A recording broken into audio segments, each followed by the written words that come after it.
Alors, nos panélistes sont Lynne Germain. Lynne est la fiscaliste principale à la direction des mesures fiscales au Bureau de Québec d'Investissement Québec. Et on a également Pascal Joly, qu'on accueille encore une fois cette année. Pascal est le directeur des mesures fiscales du Bureau de Montréal pour Investissement Québec. Bonne présentation. Oui, bonjour. Merci beaucoup de nous inviter.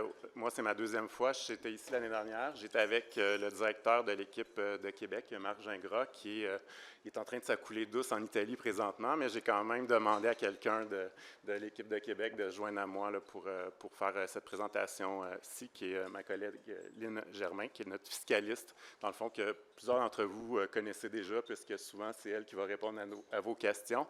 Et donc, au cours de la façon qu'on a présenté, qu'on va faire notre présentation, ça va être vraiment au niveau des questions que vous nous avez données. Puis, on vous invite au cours de l'année de nous d'envoyer à Lynne, là, vous allez avoir nos coordonnées de toute façon à la fin de la présentation. Envoyez-nous vos questions, ça va nous faire plaisir de les garder. Puis, si vous nous invitez l'année prochaine, bien, on pourra aussi les répondre. Donc, en continu, c'est ça, parfait. Donc, en gros, je voulais quand même revenir là, sur très, très rapidement, là, je pense qu'on va en parler un peu là, au cours des questions, vraiment les rôles de chacun. Comme vous savez, bon, on a eu un budget là, le mois dernier, donc c'est finances. Nous, on gère certaines mesures fiscales, comme vous savez, principalement 3 qu'on va parler aujourd'hui, 2 principalement, une si on a du temps, qui va être le CDAE, donc les affaires électroniques, et également les titres multimédia, donc celles qui touchent plus le domaine des jeux vidéo, entre autres. Comme vous savez, il y a eu des modifications par rapport à certains éléments. Nous, dans le fond, chez Investissement Québec, on s'occupe des critères sectoriels. Donc, nous, c'est la loi concernant les paramètres sectoriels de certaines mesures fiscales. Donc, ce sont les éléments que nous regardons chez Investissement Québec. Et puis, finalement, vous avez aussi nos partenaires chez Revenu Québec, qui, eux, c'est la loi sur les impôts du Québec. Donc, rentrons dans le sujet, je pense. Première question, évidemment, qui est importante, c'est vraiment les modifications suite au budget. Vous savez, le CDAE et le titre multimédia a eu des modifications. Évidemment, ça ne va pas toucher nécessairement notre loi, comme on vous disait, la loi au niveau des critères sectoriels. Par contre, ça touche quand même des éléments très importants au niveau de Revenu Québec. On a quand même, je pense que c'est important de passer un peu de temps là, sur ces modifications-là. Donc, notre première question, c'est de savoir un peu, là, est-ce que, c'est à la suite de ces annonces-là, le 12 mars dernier, est-ce qu'IQ est en mesure de nous dire les impacts de ces modifications, notamment au niveau de l'application des seuils d'exclusion? Comme vous savez, il y a maintenant des seuils d'exclusion dans le calcul du crédit d'impôt CDAE. Donc, oui, en fait, comme Pascal l'a mentionné, là, ça touche le calcul du crédit. Ça n'affecte pas du tout nos paramètres sectoriels au niveau de notre gestion. Donc, la première modification, c'est le retrait du plafond de 83 333 qui est actuellement applicable au salaire admissible. On a la deuxième, en fait, modification, c'est l'instauration, on instaure un seuil d'exclusion qui va être applicable au salaire admissible par employé admissible dans le calcul du crédit. Qu'est-ce que le seuil d'exclusion? En fait, ce sera le montant qui va être pris en considération dans le calcul du crédit d'impôt personnel de base pour l'année civile dans laquelle débute l'année d'imposition de la société. À titre d'exemple, en 2024, ce montant-là est de 18 056. Ce montant va être ajusté, va être proraté selon le nombre de jours où l'employé va se qualifier à titre d'employé admissible. Donc, ce qui va faire que la société admissible va devoir soustraire de son salaire admissible, engagé, payé, un montant qui va correspondre en fait au salaire exclu, qui, ni plus ni moins, c'est le moindre du salaire admissible de l'employé pour l'année d'imposition ou le seuil d'exclusion, comme on vient de mentionner. La troisième modification, bien, on est venu en fait augmenter le crédit d'impôt non remboursable à chaque année et de façon corrélative, on va diminuer le crédit d'impôt remboursable. Ce qui fait qu'actuellement, le taux de 6 % du crédit non remboursable va être majoré d'un point de pourcentage à chaque année pour atteindre 10 % à terme, c'est-à-dire jusqu'en 2028. Puis de la même façon, ce qu'on va faire, c'est qu'on va venir diminuer le crédit d'impôt remboursable, qui est actuellement de 24 qui va diminuer de 1 pour atteindre, en fait, 20 en 2028. Donc, les modifications s'appliquent toutes à compter du 1er janvier 2025.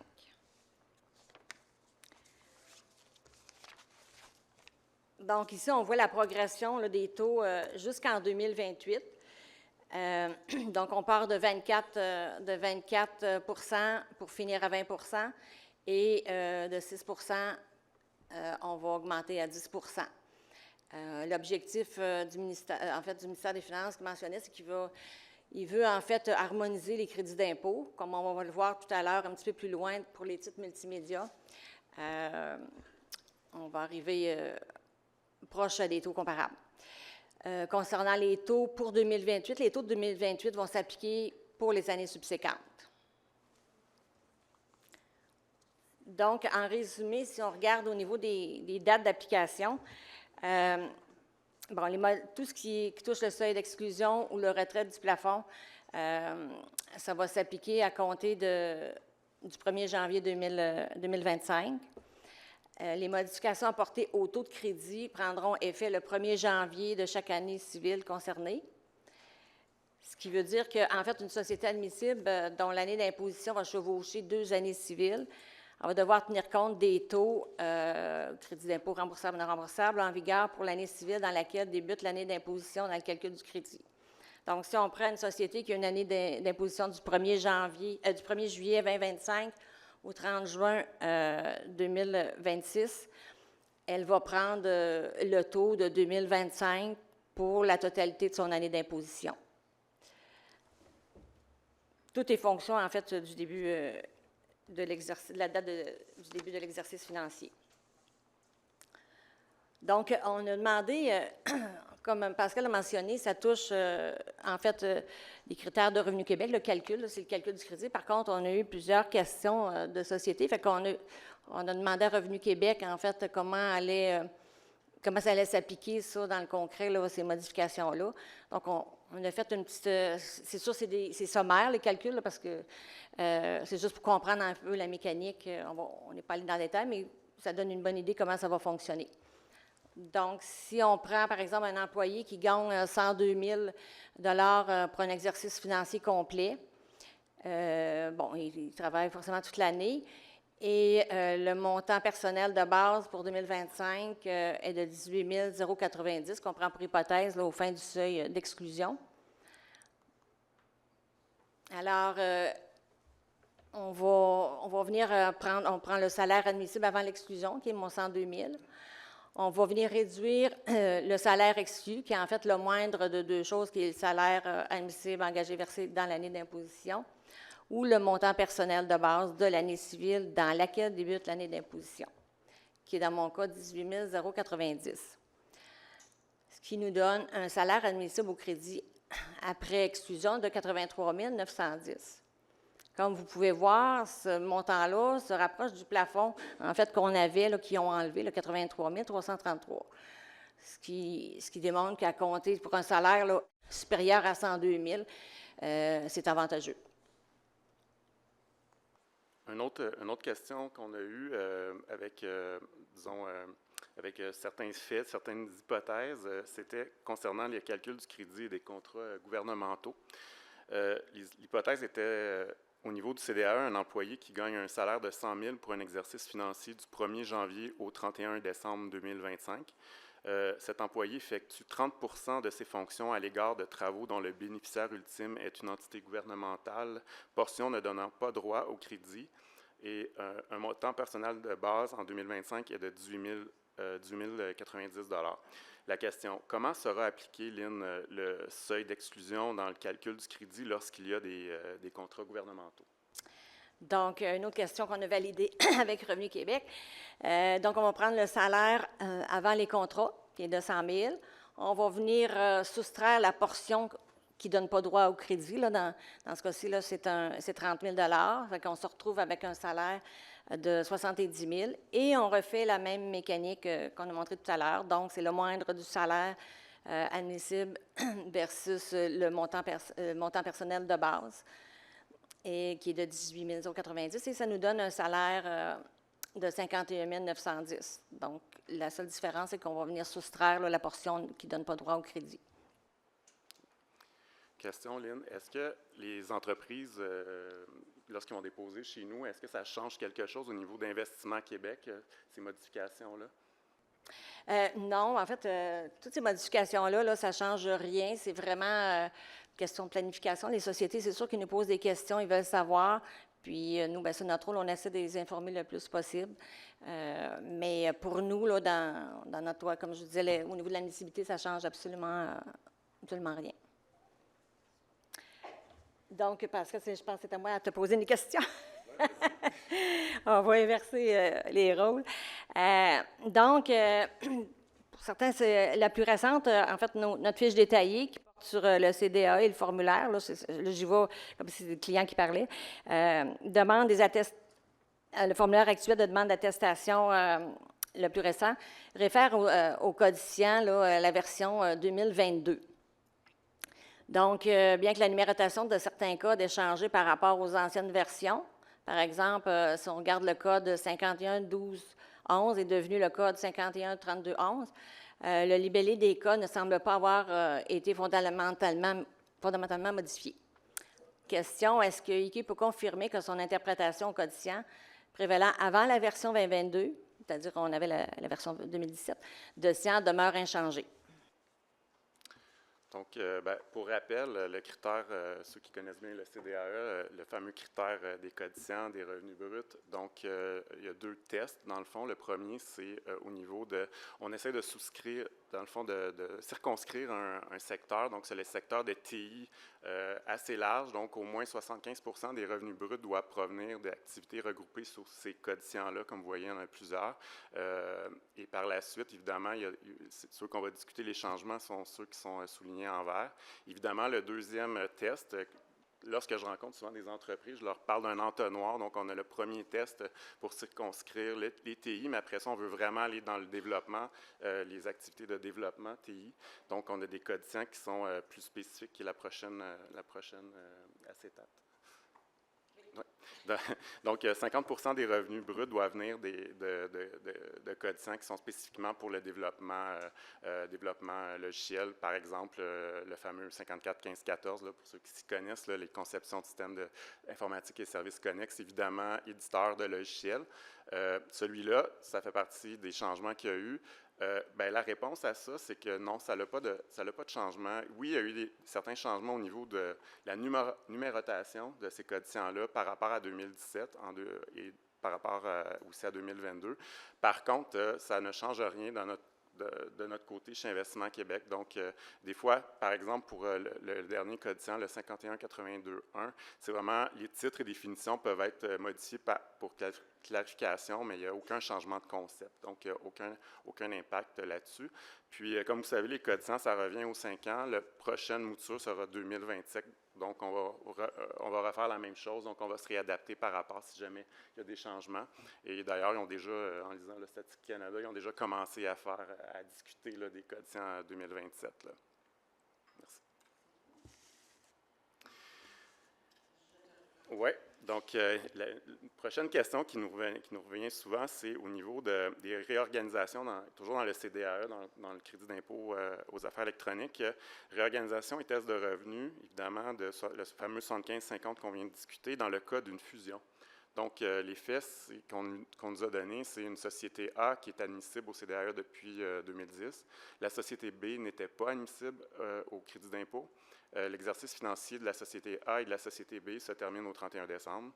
Le 1er juillet 2021, il y a eu une fusion de ces 2 sociétés-là qui a créé la société AB, qui est une nouvelle entité juridique. La société AB dépose une demande CDAE pour l'exercice financier, évidemment, à son début le 1er juillet 2021 jusqu'au 30 juin 2022, après la fusion. À la suite de l'analyse de la demande CDAE, IQ constate que la société AB ne respecte pas le test de revenu 75-50% pour l'exercice financier terminé au 30 juin 2022. La question, c'est, Lynn, est-ce que les revenus de l'exercice précédent, soit du 1er janvier 2021 au 30 juin 2021, avant la fusion, peuvent être pris en considération pour qualifier la nouvelle société? En fait, on a déjà eu quelques cas en ce qui a trait à cette question-là. Donc, on rappelle juste que les tests du 75 et du 50 doivent être respectés dans l'année visée ou l'année précédente. Donc, dans la loi 4, il n'y a aucune modification, il y a aucune précision, en fait, disposition au niveau du CDAE et des fusions dans la loi 4. Par contre, à l'article 4, qu'on appelle, nous, notre tronc commun, là, mais qui est le chapitre 2, on vient, en fait, préciser pour certaines définitions qu'on doit se référer à la loi sur les impôts, dont notamment pour l'année d'imposition. Donc, on est allé voir, on s'en réfère à la loi sur les impôts. Donc, à l'article 549, ça prévoit que, en fait, une société qui est issue d'une fusion est réputée continuer l'existence des sociétés remplacées. Par contre, au deuxième alinéa, cet article, selon cet article, c'est que la première année d'imposition de la nouvelle entité qui résulte de la fusion est réputée débuter au moment de la fusion. Fait que cette présomption-là fait en sorte que la société issue de fusion n'a pas d'exercice précédent. Donc, ce qui fait en sorte que la société, là, quand elle résulte d'une fusion, là, la première année, il faut qu'elle respecte le critère. Sans ça, elle n'aura pas droit au crédit. Donc, c'est un élément quand même assez important à considérer lorsqu'on fait des réorganisations. Prochaine question, c'était un autre critère. Dans le fond, on a fait les critères relatifs aux activités avec les revenus bruts. Maintenant, une question pour moi qui est un critère assez complexe, qui est le critère relatif aux services fournis. On a reçu une question qui était plus au niveau dans un contexte de recharge de revenus intercompagnie. Donc, la question était, afin d'être admissible au CDAE, une société doit respecter chaque année le critère relatif aux services fournis, évidemment, là, qui est prévu aux articles de loi. De façon générale, ce critère est respecté lorsqu'au moins 75 % du revenu brut de la société provenant d'activités regroupées sur certains coefficients spécifiques. Je reviens là, à mon entonnoir, donc là, c'est le 50 % vraiment les coefficients de développement qu'on regarde. Donc, les sciences spécifiques est attribuable soit au service dont le bénéficiaire ultime est une personne ou société de personnes avec laquelle la société n'a aucun lien de dépendance, soit au service relatif à une application que la société a développée et qui est utilisée exclusivement à l'extérieur du Québec. Donc, les recharges intercompagnies, évidemment, là, ce qu'on a eu comme information, c'est les recharges intercompagnies telles que les recharges de frais d'intérêt pour des prêts ou encore les recharges de frais d'assurance pour les sociétés associées du groupe qui sont comptabilisées à l'encontre des dépenses dans la balance de vérification ne sont pas considérées comme des revenus en vertu des principes comptables généralement reconnus en comptabilité.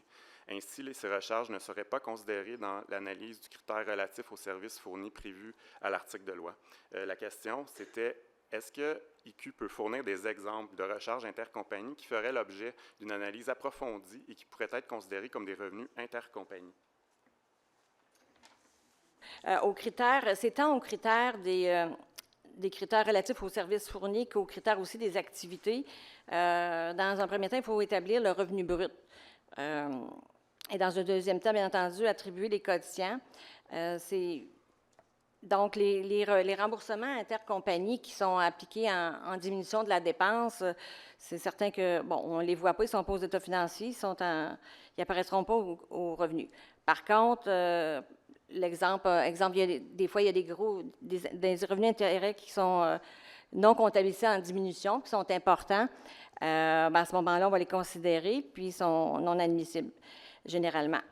C'est la même chose, exemple, les frais de gestion intercompagnie qu'on voit à l'occasion sont généralement aussi non admissibles et ça, on le voit aussi aux états financiers. Toutefois, il se peut arriver que des montants de revenus soient non récurrents ou de nature extraordinaire. Encore dans les revenus intercompagnies, là.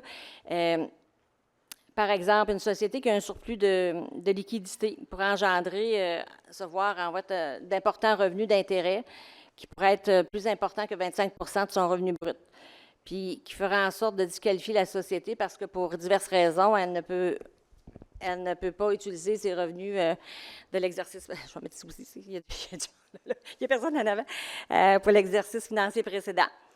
Donc, quand on constate qu'il y a un montant important, puis ça disqualifie, ça a un impact sur l'admissibilité de la société, on va regarder est-ce que le montant est récurrent, c'est-tu extraordinaire. Tu sais, si c'est juste une année, bien, à ce moment-là, on va l'enlever des calculs du numérateur de dénominateur, on va l'enlever de notre calcul parce que c'est pas récurrent.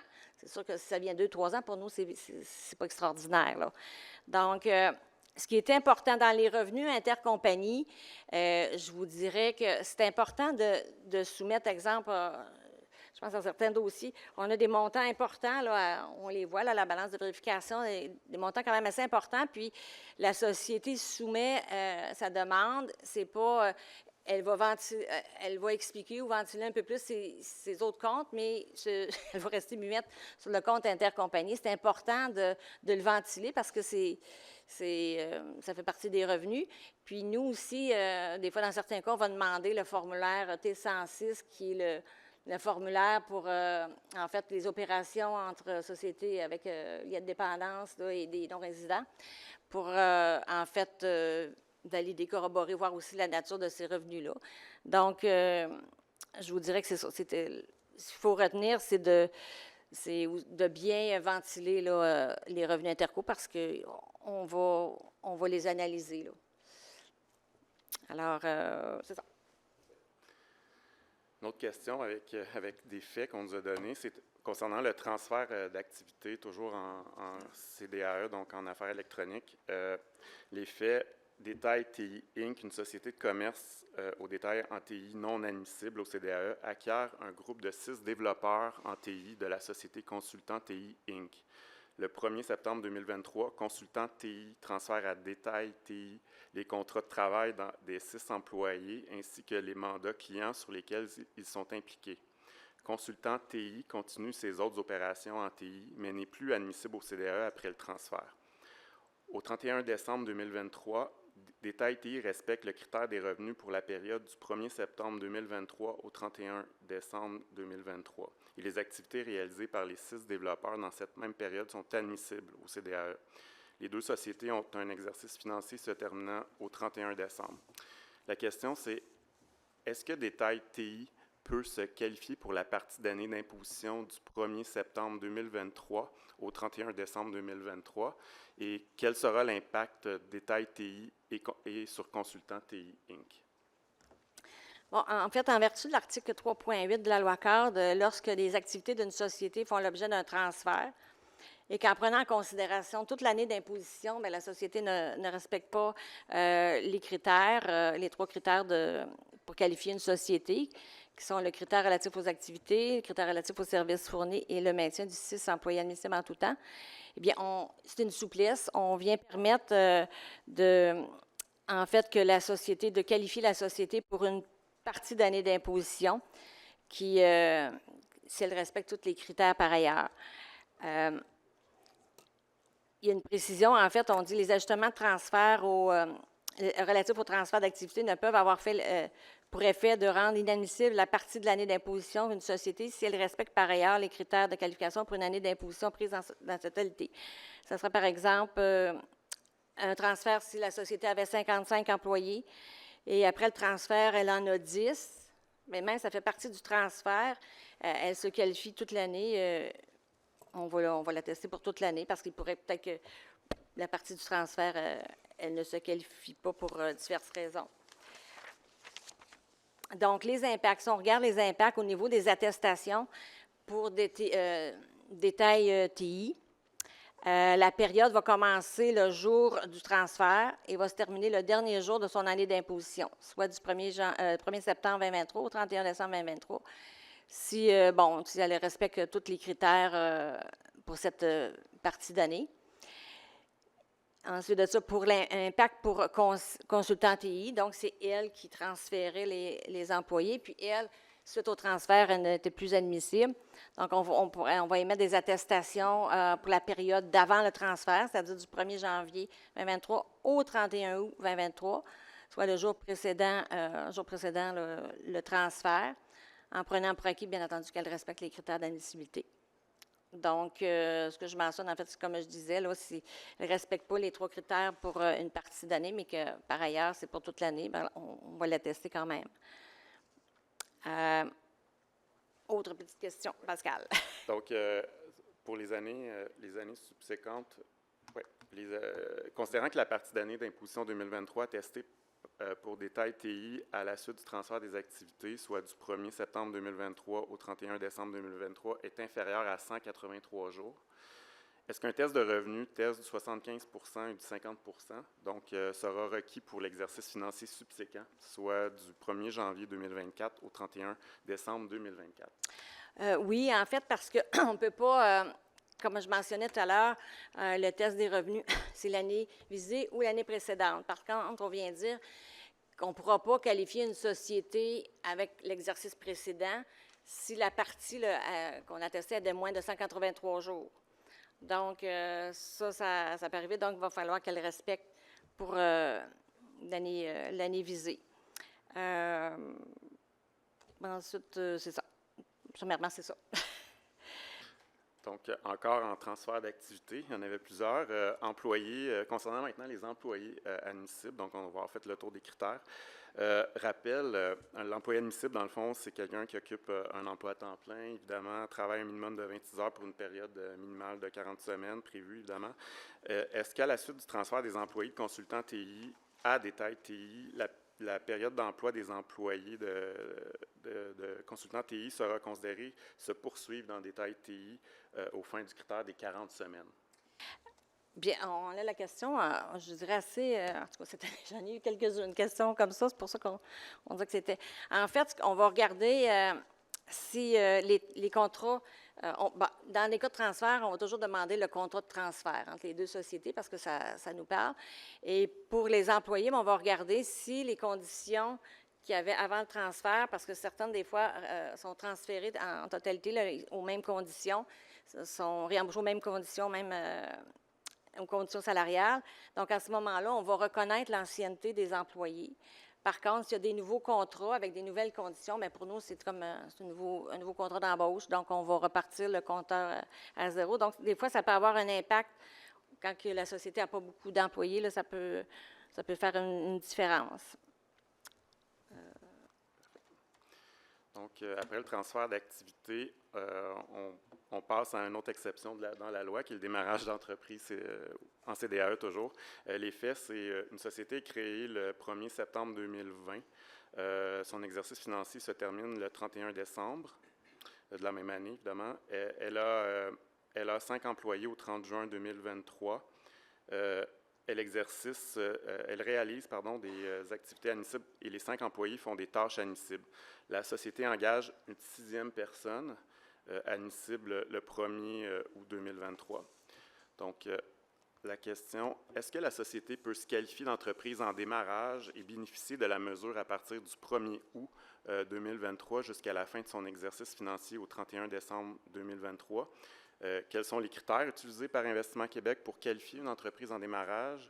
Pendant quelle période peut-on considérer une entreprise en démarrage? Et puis, est-ce que la réponse serait la même si le 6e employé avait été embauché en décembre 2023? Là, on comprend que le chiffre 6, c'est très important là, dans cette question-là.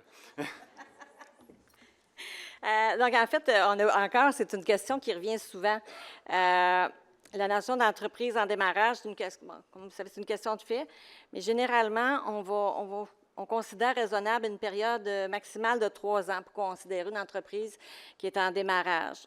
On va regarder plusieurs éléments, notamment la date de constitution, le début des activités, l'absence de revenus, mais dès qu'il y a une activité, même s'il n'y a pas de revenus, s'il y a des salaires, bien pour nous, il y a une activité, là, on va le considérer, on va en tenir compte.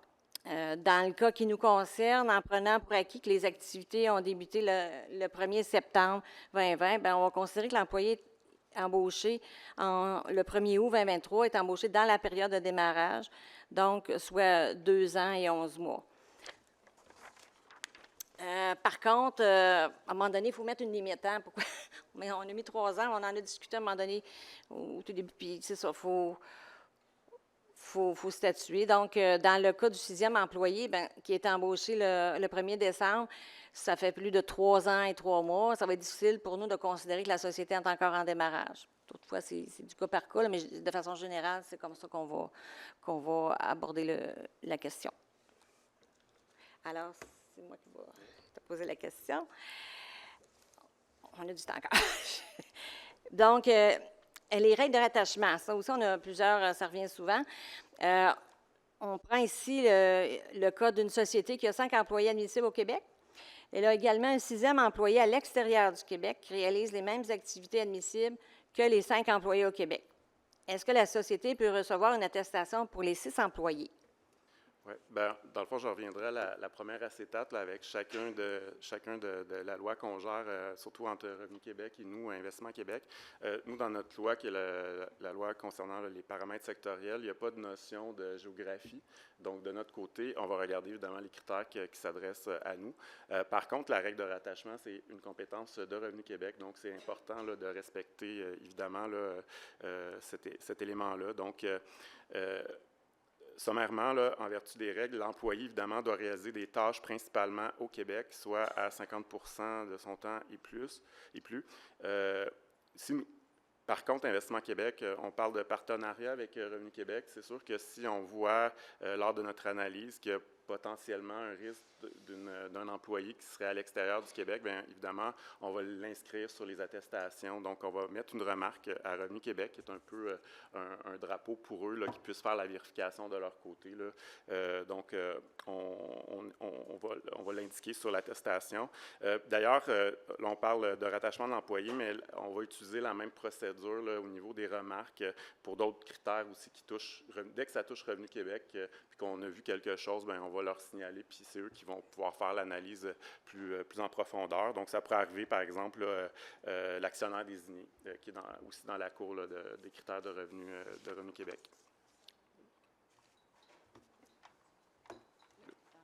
Donc, on change de crédit d'impôt. Donc, le crédit d'impôt pour la production de titres multimédia. Donc, généralement, le secteur des jeux vidéo.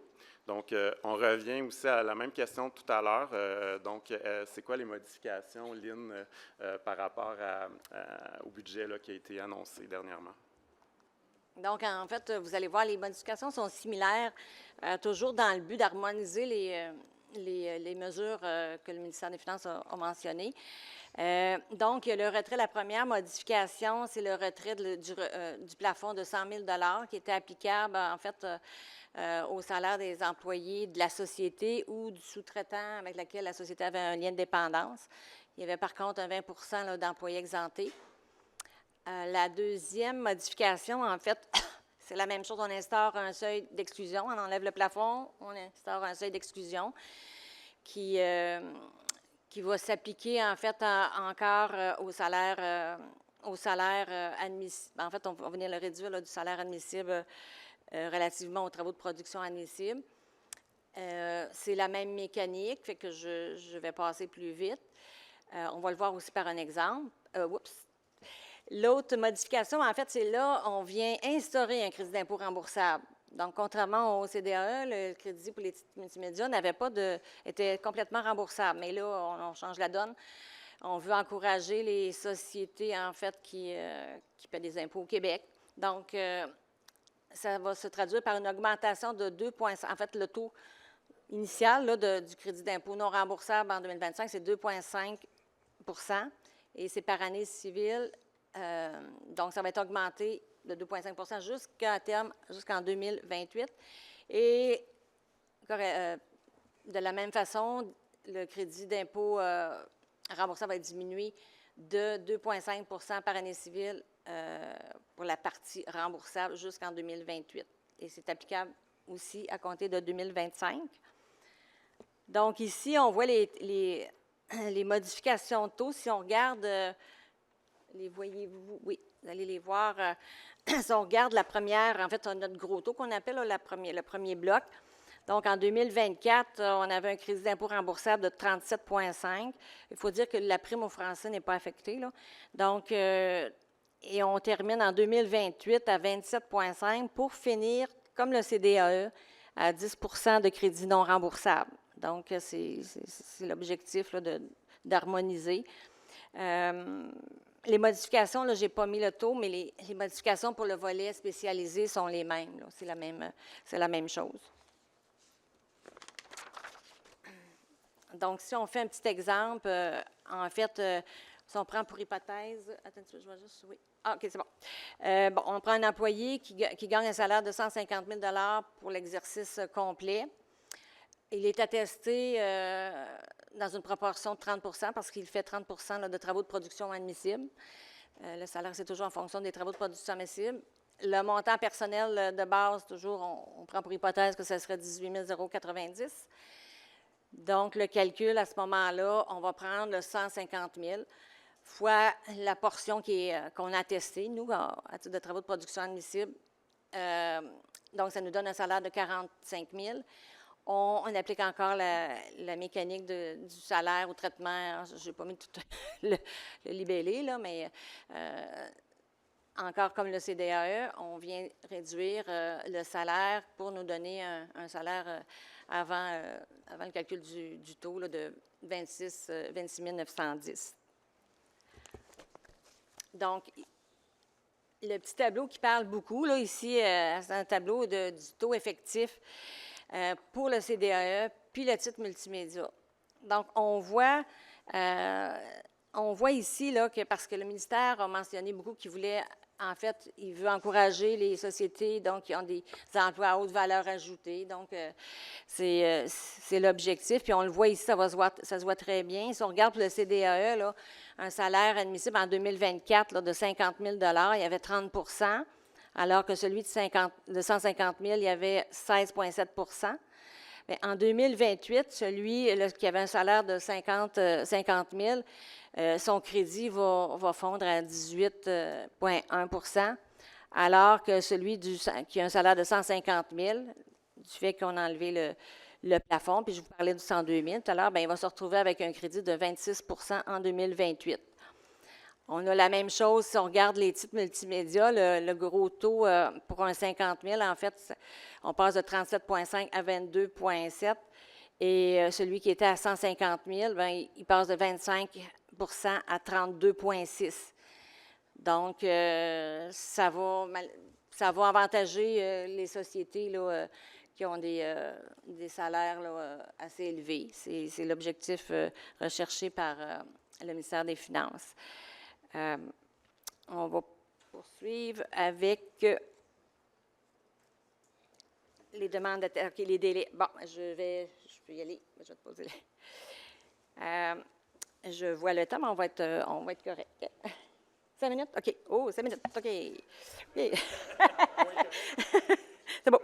Les délais pour déposer une demande d'ajout à une attestation. Ça aussi, ça revient assez souvent. La société AB a déposé une demande d'attestation au CDAE pour son exercice financier terminé le 31 décembre 2022, soit avant la fin du 15e mois qui suit la fin de son exercice financier. Le 20 juillet 2023, elle constate avoir omis de réclamer 4 employés potentiellement admissibles au CDAE.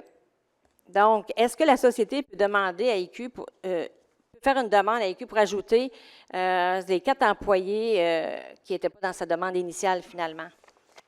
Oui, bien, dans le fond, on revient à quelque chose que même, je pense qu'on avait discuté l'année dernière, toujours au délai, les délais qui sont pris dans la loi, dans notre loi.